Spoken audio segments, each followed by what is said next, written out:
Welcome to Algebra 2 Trig, Semester 1 Final Exam. You'll have to excuse my writing on here. It's not so easy to write on my iPad. Okay, so let's get started. Chapter 1, Number 1. How long does it take a car to travel 240 miles if the car's rate is 60 miles per hour? So they are referring to a formula called distance equals rate times time. My distance is 240 miles. My rate is 60, and they want to know how long does it take, which is my time. So all I have to do is divide by 60 to find that it takes 4 hours in time. Number 2, convert yards to inches. So we're going to set this up like they did in chemistry with your units. We're going to do a unit analysis. So if I start with 5 yards, I'm going to multiply. Okay, I want yards to go on the bottom. And from yards, I can't go directly to inches. I only know yards to feet. I know 1 yard is equal to 3 feet. Here, now the yards go away, but I'm left with feet. And I don't want feet, I want inches. So I'm going to multiply again. If I have feet up top and I want to get rid of it, I'm going to put feet on the bottom. And I want to go to inches, which I can do this time. We know that 1 foot is 12 inches. Again, my feet cancel and I'm left with inches. And you can make this 5 over a 1, so you could tell how to multiply. When you multiply this, you're literally multiplying up top 5 times 3 times 12. And on the bottom I have 1 times 1 times 1. And if you do the math here, you get 180 inches. Number 3, simplify the expression. So first I have to distribute the 9, and I'm also going to distribute the 4. So I end up with 9 times a is 9a, 9 times negative 1 is negative 9, plus 4 times a is 4a, and 4 times negative 3 is negative 12. Then I'm going to come through here and combine my like terms.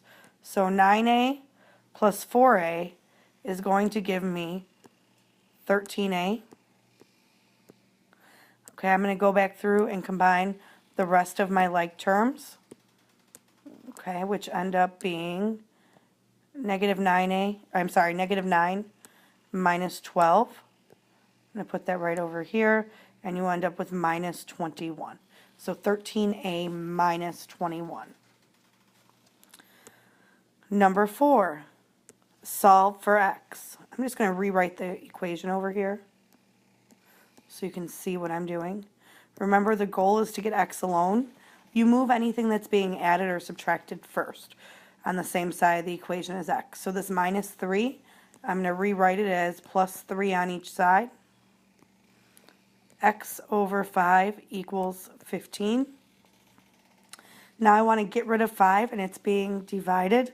So to undo it, I multiply by 5, and you're left with x equals 15 times 5, or simply 75. If you're still writing this down, pause the video. I'm about to erase this last problem so we can go ahead and have room for number 5. Okay, so now I'm going to do problem number 5. So again, solve for x. Identify which side x is on. In our case, it's on the left side. If anything's being added or subtracted, get rid of that first.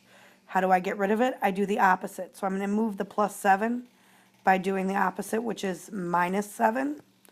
And you get 10x equals 50. Now I need to move the 10, and it's being multiplied. So to undo it, I divide, and we find that x equals 5. 50 divided by 10 is 5. I'm going to move pages. If you're still writing, please pause the video to continue writing this down. Number 6, solve for x. I have 8x minus 12y equals 32. So this is the same as before, even though we have more variables. I want to get x alone, so my goal is to get this variable alone. And I'm going to move anything on the same side that's being added or subtracted. I have minus 12y, so I do the opposite, which is a plus 12y. These cancel out. I'm left with 8x equals. Do not combine these as they are not like terms. One has a y and one doesn't. X is almost alone except I have to get rid of that 8 and it's being multiplied. So I'm going to go ahead and divide each and every term by 8. And you get x equals 32 over 8 is 4. 12 over 8 reduces to 4. I'm sorry. My brain is not working today. Let's try that again. 12 over 8 reduces to 3 over 2y. Okay? If you have it in a different order, 3 over 2y plus 4, that would also be acceptable. Number 7, solve for a when the absolute value of 5a plus 3 equals 5. Remember, the absolute value of 5 will give you 5, but the absolute value of negative 5 will also give you 5. So you take what's inside the absolute values, symbols, and you set it equal to 5, but you also set it equal to negative 5. Again, solving, I'm moving what's being added or subtracted first by doing the inverse or the opposite. And I'm over here, I'm left with 5a equals 2. And I'm going to go through and divide by 5. So a equals 2/5. And then I'm going to do the same thing over here. Subtract 3 from each side.